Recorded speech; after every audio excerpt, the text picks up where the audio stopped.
The story begins in the heart of Jamaica, where the sun kisses the mountains and the rhythm of drums beats through the air. There, in a small rural village called 9 Mile, on February 6, 1945, a boy was born. His name was Robert Nesta Marley. The world would come to know him simply as Bob Marley, a name that would echo across continents, across generations, across time. Bob was born into hardship. His mother, Ella Booker, was just 18 years old, a strong, spiritual Jamaican woman. His father, Norval Marley, was a much older white man of British descent, a captain in the Royal Marines. Their relationship was brief and complicated. Bob barely knew his father. He grew up mostly with his mother in poverty, barefoot, curious, and full of dreams.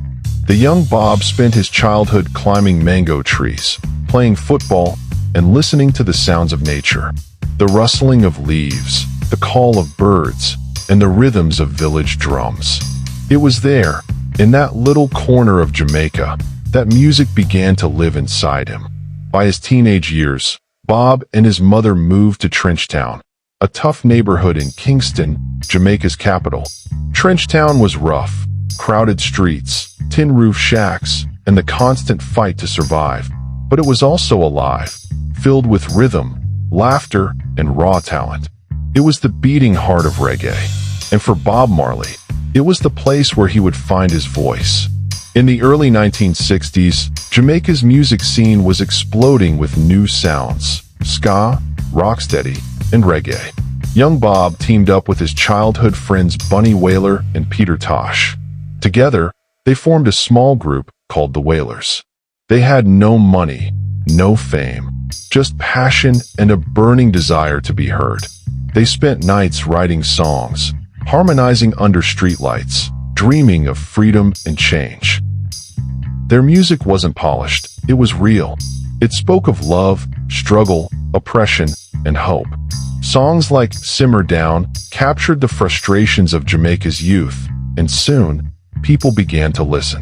But Bob's journey was never about fame. He was a messenger, a man who believed his music had a purpose. And that purpose was unity, justice, and peace. In 1966, Bob married Rita Anderson, a strong and deeply spiritual woman who would remain by his side for the rest of his life. That same year, Bob traveled to the United States, where he briefly worked as a factory worker in Delaware. But his heart was still in Jamaica. He returned home with a new vision: to fuse music with spiritual awakening. It was around this time that Bob embraced the Rastafari movement, a faith born from the struggles of the African diaspora. He began growing his dreadlocks, smoking ganja as a sacrament, and speaking of Jah, the name for God in Rastafarian belief. To Bob, Rasta was not just a religion, it was a way of life. A message of love, equality, and resistance against oppression. And it would become the heartbeat of his music. With songs like Soul Rebel, Duppy Conqueror, and Small Axe, Bob and the Wailers began to redefine Jamaican music. In 1972, Destiny called. The Wailers signed with Island Records, and Bob Marley stepped onto the world stage. Albums like Catch a Fire and Burnin' introduced reggae to international audiences. Songs such as Get Up, Stand Up, and I Shot the Sheriff became global anthems, not just for entertainment, but for revolution.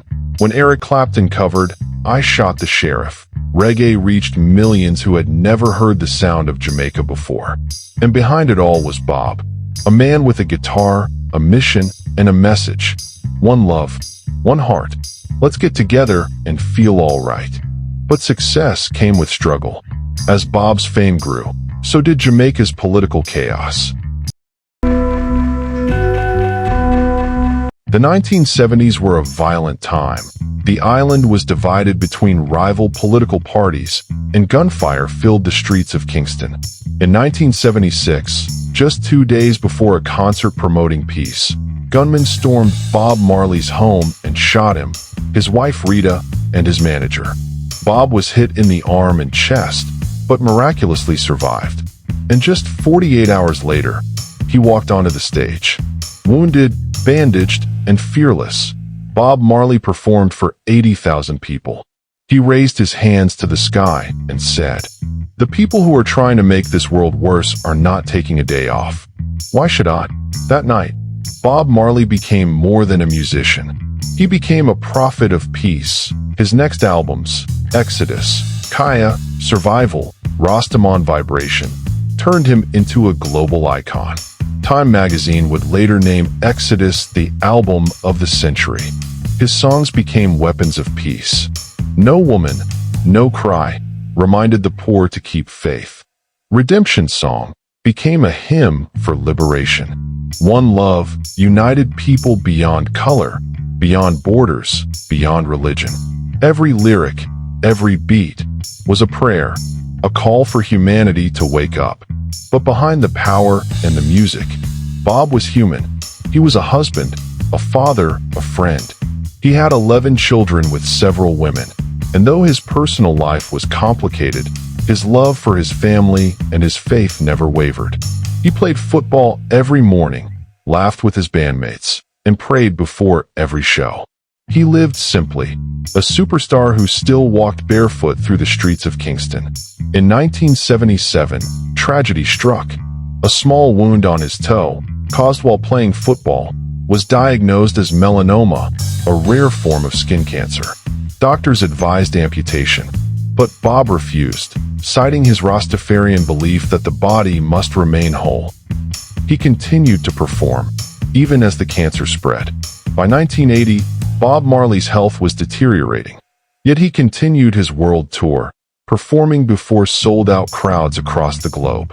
His final concert was in Pittsburgh, Pennsylvania, on September 23, 1980. He could barely stand, yet he gave his heart, his voice, his soul to the audience one last time. After collapsing on tour, Bob sought treatment in Germany, but by spring of 1981, his body could fight no longer. On May 11, 1981, in Miami, Florida, Bob Marley took his final breath. He was just 36 years old. The world wept. Jamaica declared a national day of mourning. His funeral was a celebration of his life, filled with music, love, and gratitude. Tens of thousands gathered to honor the man who taught the world how to heal through song. His body was laid to rest in 9 Mile, the same small village where it all began. Bob Marley's message didn't die with him.